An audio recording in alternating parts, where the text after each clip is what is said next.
Assalamualaikum warahmatullahi wabarakatuh. Perkenalkan nama saya Atika Hidayatul Umami dengan NIM 2019-31091. Saya di sini akan menjelaskan tentang teknik kompilasi.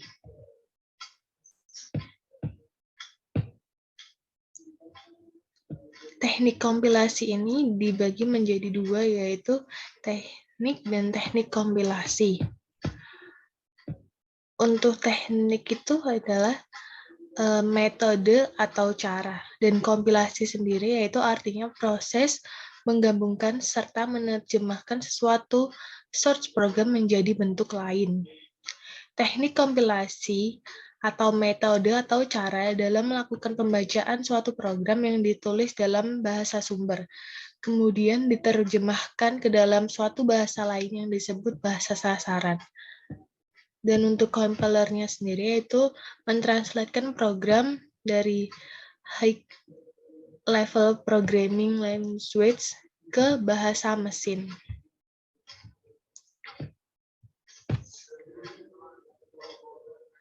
Selanjutnya bahasa pemrograman.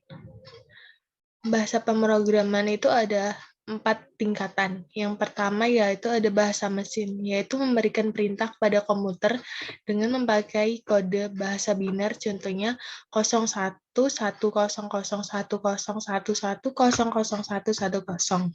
Yang kedua yaitu ada bahasa tingkat rendah, atau dikenal dengan istilah bahasa rakitan atau assembly, yaitu memberikan perintah kepada komputer dengan memakai kode-kode singkat atau kode mnemonic, contohnya kode mesin move.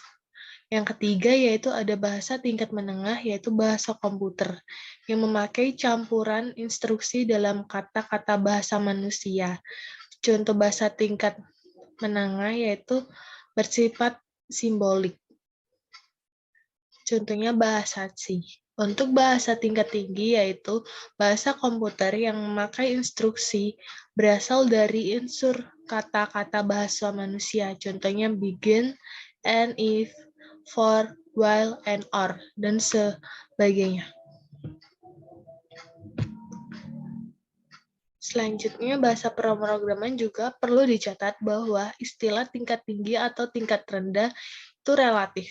Pada awalnya, bahasa rakitan dianggap sebagai bahasa rendah, sementara COBOL, C, dan lain-lainnya dianggap sebagai bahasa tingkat tinggi, mengingat mereka mengizinkan abstraksi terhadap fungsi, variabel, dan evaluasi ekspresi.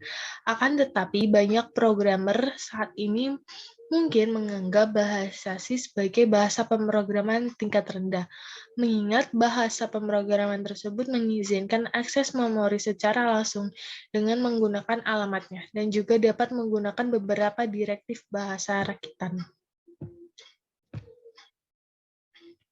Yang selanjutnya itu ada translator.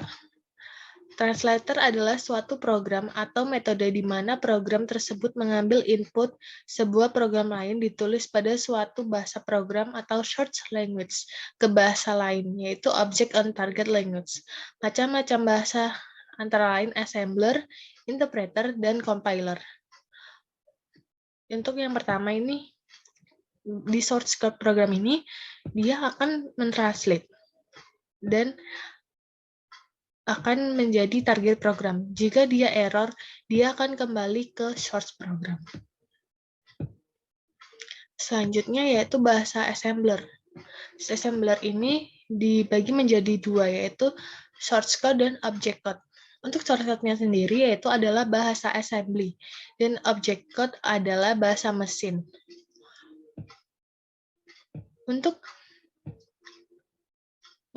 itu pada mesinnya, biasanya itu source code-nya, source text file-nya itu ditulis terlebih dahulu, terus dibaca assemblernya, terus dia akan menghasilkan binary code. Yang selanjutnya yaitu interpreter. Interpreter adalah perangkat lunak yang mampu mengeksekusi kode program lalu menerjemahkannya ke dalam bahasa mesin, sehingga mesin melakukan instruksi yang diminta oleh programmer tersebut. Perintah kode yang dibuat programmer tersebut dieksekusi baris demi baris, sambil mengikuti logika yang dapat pada kode tersebut. Interpreter tidak membangkitkan objek code. Hasil transaksinya hanya bentuk internal.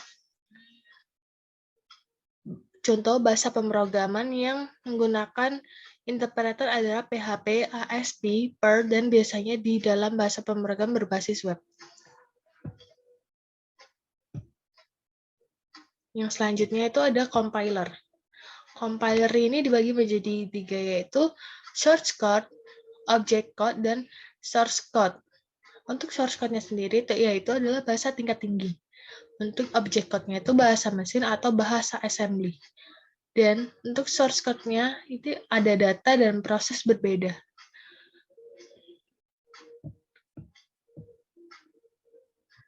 Sekian presentasi dari saya. Jika ada kurangnya, mohon maaf. Assalamualaikum warahmatullahi wabarakatuh.